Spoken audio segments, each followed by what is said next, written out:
जब हम त्रिकुटी पर पहुंचेंगे वहां पर ये काल भगवान का एक स्थान है। वहां पर एक धर्मराय नाम से बैठा है जो इसका लेखाकार है, काल का अकाउंटेंट है। तो जब हम त्रिकुटी पर जाने से पहले ब्रह्मा विष्णु महेश के इन कमलों में से, इनके लोकों में से होकर जाना पड़ेगा। देखो पुण्यात्मा भोली आत्मा क्या कहते हैं, जो नकली संतों के अनुयायी हैं वो ये कहते हैं कि जाना एक स्थान पर है, रास्ते न्यारे न्यारे। ये भी उनकी थ्योरी गलत है। रास्ता भी एक है और जाना भी एक स्थान पर है। जैसे हमने ये जीव इस शरीर के अंदर है, इस शरीर के अंदर जो जीव है इसको इन कमलों के अंदर से होकर जाना, गुजर कर जाना पड़ेगा और कोई तरीका नहीं है, कोई रास्ता ही नहीं है। और ये सबका एक है, ना हिंदू में भिन्न है, ना मुसलमान में भिन्न है, ना सिख में भिन्न, ना ईसाई में भिन्न, ना बहन में भिन्न, ना भाई में भिन्न। तो हमने इन कमलों के अंदर से गुजर कर जाना है और त्रिकुटी पर पहुंचना है। तो इन कमलों के अंदर से हम जाएंगे तो इनका नो ड्यू सर्टिफिकेट हम लेते हुए जाएंगे तो हम त्रिकुटी पहुंच जाएंगे। त्रिकुटी पर जाकर के फिर कौन मिलेगा आपको? ये दास मिलेगा, परमात्मा मिलेगा इस दास के रूप में, आपके गुरु के रूप में। और वहां फिर आपका हिसाब कराएगा इस काल से। नहीं वो डंडी मार जाएगा, वहां पर डंडी मतलब हेरा फेरी नहीं करेगा। वहां क्या लालच लोभ दिखाए जाएंगे?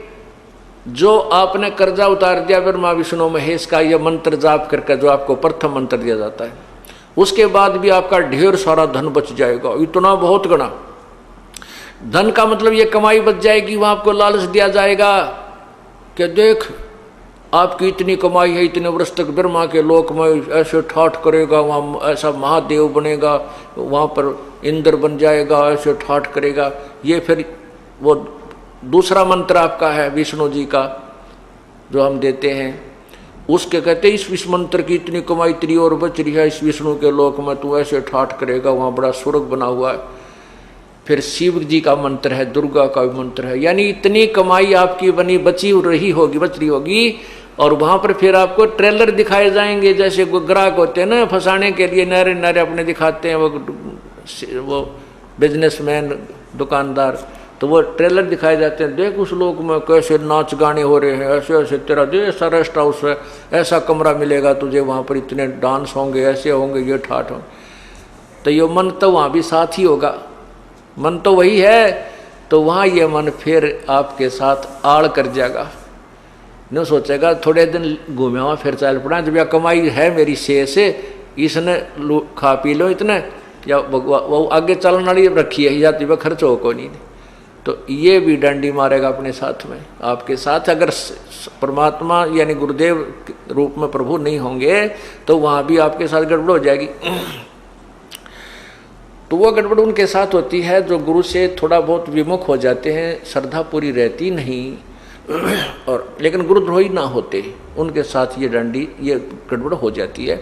फिर उनको दूसरे लोकों में भेज देते हैं, जैसे विष्णु के लोक में चला गया, उसकी कमाई इतने वह शेष बचेगी, वहाँ ठाठ करेगा, जब खत्म हो जाएगी वहाँ से उसकी मृत्यु हो जाएगी। फिर ब्रह्मा लोक में जाएगा, फिर विष्णु के लोक में, फिर गणेश जी के लोक में। वहाँ जब उसके सारी पूंजी जड़ लेगी, जब उसका जेब कट लेगी, फिर उसने गधे की जोनी में ठोक देगा। ये डांडी मारेगा काल। तो यहाँ परमात्मा में फिर याद दिलाता है, शिव मंडल ब्रह्मापुरी चै तू विष्णु लोक में हो, अमरे गुण भूले नहीं तो आन छुटाऊं। तो कितने दयालु है भगवान। यहाँ पर ये दास आपको ज्ञान दे रहा है, उस परम पिता का भेजा हुआ एक नुमाइंदा है। और आप यहाँ गुरु को परमात्मा, यहाँ जैसे भगवान आए थे जब भी ये ज्ञान दिया करते थे, ये दास को भेज दिया अपने को, ये भी वही ज्ञान दे रहे। और ये आज आपने रिहर्सल करनी है, मान लो गुरुजी भगवान, वैसे गुरुजी भगवान नहीं आपको लगते हैं, लेकिन आपने मानना पड़ेगा। जैसे गणित के सवाल को हल करने के लिए मानना पड़ता है, मान लो मूलधन 100 रुपये, वो 100 रुपये मूलधन मानने बिना वो वास्तविक मूलधन प्राप्त नहीं हो सकता। तो गुरुदेव को आपको भगवान स्वरूप मान करके उसके अनुसार उसके साथ अपनी क्रिया करते हुए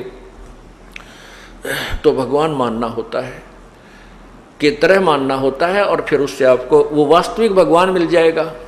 तो यहाँ क्या बताते हैं कि शिव, यहाँ आप भक्ति कर रहे हो, गलती करते हो तो मैं धमकाऊंगा, आपको करड़ा करूंगा, क्योंकि मैं अध्यापक हूँ, आप मेरे विद्यार्थी हो। टीचर को मालूम होता है कि उसको जो बच्चों को ताड़ता है उसका उद्देश्य गलत नहीं होता, उसका कोई द्वेष नहीं होता, उस केवल बच्चे का हित मध्य नजर रखता है।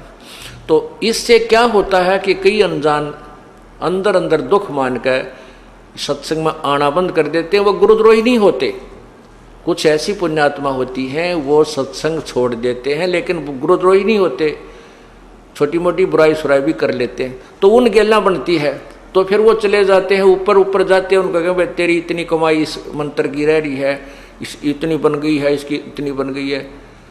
तो फिर हमने तो ज्ञान रहता ही नहीं, परमात्मा का हाथ ऊपर रहता नहीं, तो वो बह जाता है। तो कितने दयालु है भगवान के, जब तक हम उनसे विमुख भी हो गए और वो फिर भी हमारे लिए तड़फ रहा है। क्या याद दिलाता है, शिव मंडल ब्रह्मापुरी चे विष्णु लोक में हो और हमरे गुण भूला नहीं तो अण छटाऊं। तो गुण के वो परमात्मा के बताया करते थे, गुरुजी क्या बताते थे भगवान की महिमा, कि तुम्हारे साथ ऐसा धोखा होगा वहां पर, और जब तुम चले जाओ उस विष्णु लोक या ब्रह्मा लोक या शिव लोक में, तुम्हारी जब भी आंख खुल जावे कि हे भगवान हम तक गलत आ गए। गुरुजी तो बताया करते थे हमने 3 लोकों में रहना ही नहीं, यहाँ का कोई वस्तु सुविधा प्राप्त करनी ही नहीं, और यह तो हमारे साथ धोखा हो गया। जो पुण्य आत्मा वहां रोती है, फिर ये ज्ञान आपको टिकने नहीं देगा, वहां भी याद आएगी फिर ये बातें। कहते वहां भी जब तू मुझे सच्चे दिल से याद करेगा तुझे वहां से भी छुटवा लाऊंगा। नहीं तो क्या होगा, इन सभी मंत्रों की प्रथम मंत्र के जब आपकी कमाई समाप्त हो जाएगी फिर आपको ब्रह्मलोक में ले जाओगा युकाल।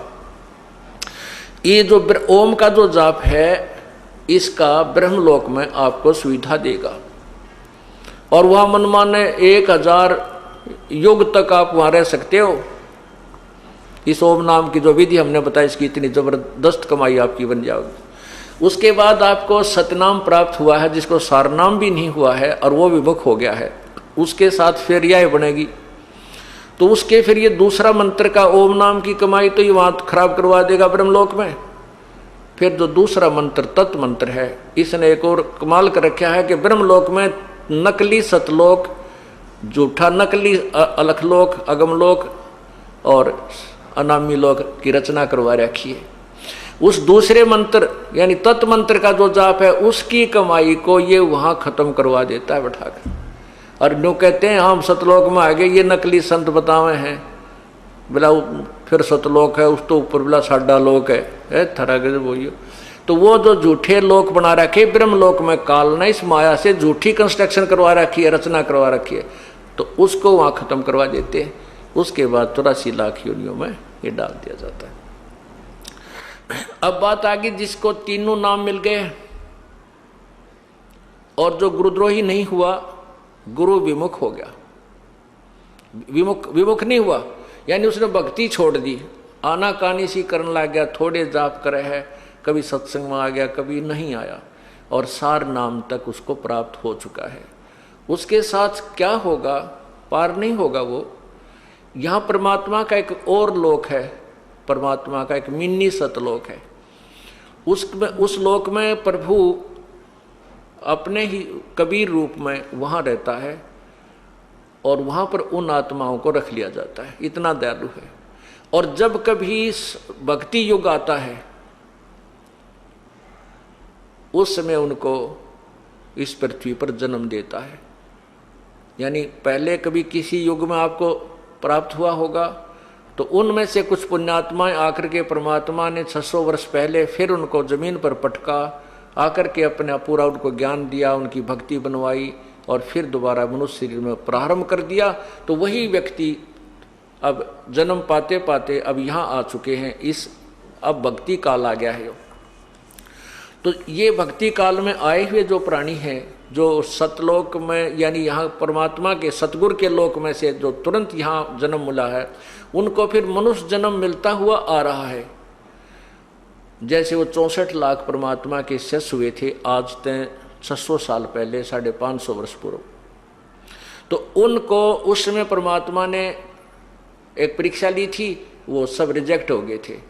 वो गुरुद्रोही नहीं बने थे, वो भक्ति छोड़ गए थे, गुरु जी के पास जाना त्याग गए थे, वही अब जन्म लेते हुए आ रहे हैं।